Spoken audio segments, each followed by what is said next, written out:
So hello guys, welcome back to my new video. तो भाई तुम्हारा भाई आ चुका है एक न्यू वीडियो लेके। तो भाई जो आज की स्टोरी है ना, वो भाई इतनी खतरनाक है। मतलब जब मैंने सुने था ना, तो भाई मेरे गूज़बम्प्स आ गए थे। मतलब मुझे यकीन नहीं हुआ कि भाई कोई इंसान अपनी फैमिली के साथ ऐसा भी कर सकता है।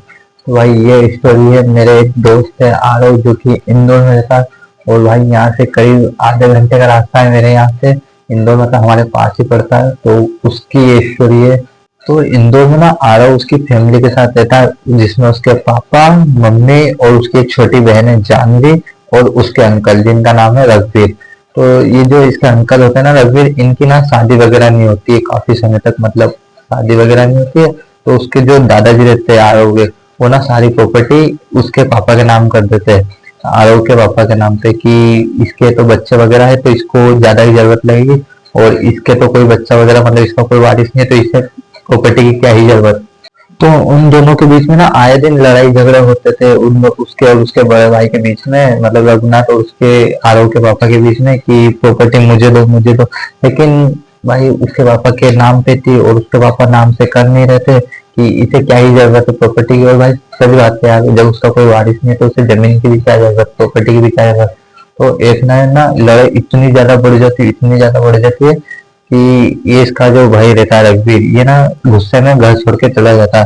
तो जो आरव के पापा ना फिर बहुत उदास होते हैं कि यार भाई मेरा एक ही तो छोटा भाई है, उसके लिए भी मैं प्रॉपर्टी के लिए लड़ रहा हूँ। अगर वो कुछ कर लेगा नाराज होके या गुस्से में कुछ गलत कदम उठा लिया तो फिर मेरा क्या होगा। तो भाई करीब एक दो घंटे बाद वो रघुवीर आता है, और भाई वो इतने गुस्से में होता है, और उसके हाथ में होती है एक तलवार।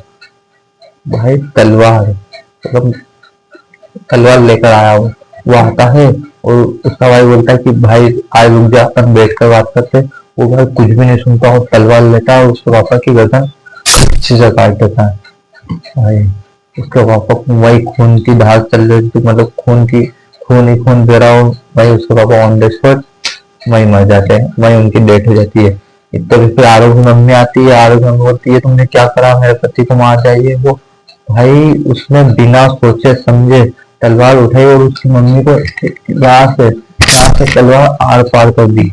वही उसकी मम्मी भी ऑन द स्पॉट मर जाती है। आरव ये सब देख कर डर जाता है, वो भाग जाता है, मतलब उस घर से जल्दी से भाग जाता है। और उसकी बहन के साथ वो लोग, भाई कैसे बताऊं मैं, मतलब उसके अंकल ने उसकी बहन के साथ अल्टीमेट होने की कोशिश करी, जबरदस्ती करी, और उसकी बहन का बलात्कार कर दिया, और उसे वहीं छोड़कर वो भी चला गया। और भाई उस घर में ना जानवी पूरी अकेली पड़ जाती है। उस घर में कोई भी नहीं होता, वो डरती है। उसके सामने उसका पूरा परिवार बिखर गया, उसकी माँ मर गई, उसका बाप मर गया, उसका भाई क्या पता कहाँ भाग गया है। तो वो ना इतना टेंशन ले लेती है, इतना डिप्रेशन में चली जाती है कि उसका लास्ट ऑप्शन सिर्फ सुसाइड बचता है। वो सुसाइड करने के लिए रेडी हो जाती है कि अब मैं सुसाइड करूंगी, मुझे नहीं जीना। और जब वो सुसाइड करने जाती है, उसकी घर की सबसे ऊपर, मतलब उसका 3 मंजिल का घर है, वो घर के सबसे ऊपर जाती है कि मैं यहाँ से कूद के सुसाइड कर लूंगा। तो वो ना सबसे पहले अपने हाथ से एक चाकू लेती है और उसके दिल में मारती है, और जो खून निकलता है उससे लिखती है, रघुवीर तेरा अंत अब मेरे हाथों होगा। और आदिति ये लिख के ना उस तीसरी मंजिल से कूद जाती है, और उसकी ऑन द स्पॉट वहीं पर देखी जाती है। और फिर ना ये सब क्लियर हो जाता है, तो वो रघुवीर आता है घर पर, और जैसे वो घर में एंटर करता है, उसे ना दीवार पे वही लिखा हुआ मिलता है, रघुवीर तेरा अंत अब मेरे हाथों होगा। और भाई उस पूरे घर पे सारी प्रॉपर्टी पे रघुनाथ कब्जा कर लेता है। तो भाई यहाँ से शुरू होता है असली खौफ। तो भाई जैसे ना रघुवीर जब जब सोता है ना, तो उसे कभी कभी ऐसा लग रहा है कि उसके घर के डोरबेल की कोई घंटी बजा रहा है, उसका गेट ठोक रहा है। तो उसे ना इस चीज से बहुत डर लगता है। बट वो जब भी गेट खोल के देखता है वहां पे कोई नहीं होता, 2 बज रही वो बाहर जाके देखता है वहां पे कोई भी नहीं होता। तो ऐसा ना होता रहता है, रोज होता है। तो वो ना इस चीज को इग्नोर करता है कि हाँ भाई मैंने ज्यादा स्ट्रेस ले लिया, मैंने मेरे हाथ से 3 3 मौत हुई है। ऐसे आज जानवी ने तो सुसाइड की थी, बट उसे ऐसा लगता है कि वो भी मेरे लिए ही मरी, मतलब मेरे चक्कर में मरी। तो उसको ऐसा स्ट्रेस हो जाता है कि मेरे चक्कर में 3 3 लोगों की मौत हो गई है। उसे ना उसे ऐसा वहम लगता है सब। तो फिर क्या होता है, जानवी जब मरी, मतलब जानवी ने जब सुसाइड करी, तो उसके ठीक 40 दिन बाद क्या होता है कि ये रघुवीर सोया होता है, और रात को 1:30 2 बजे करीब उसके ना गेट ठकठकाने की आवाज आती है।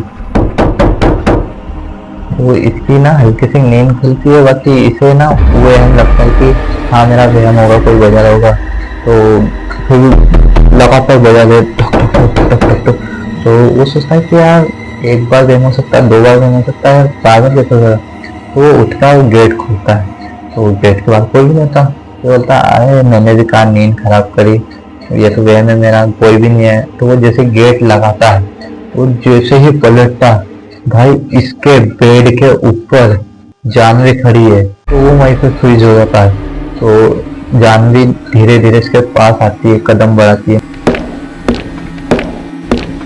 भाई उससे उस समय इतना सन्नाटा था उस घर में कि मतलब क्लियर चलने की आवाज आ रही थी। और भाई जानवी कुछ भी नहीं कहती है, इसके कपड़े उतारती है, तलवार उठाती है, और इसका जो मेन पार्ट रहता है उसे तलवार से काट देती है। और भाई फिर से तलवार उठाती है, और ठीक इसने जैसे इसकी मां को मारा था वैसे ही ये तलवार को इसके डीप सेंटर में खच से डाल देती है, और इसे वही मार देती है। उठाती है और ठीक छत पर लेकर जाती है, और जैसे ही जानवी ने कूद कर आत्महत्या की थी, ठीक वैसे ये तलवार सहित इसे रोड पर फेंक देती है।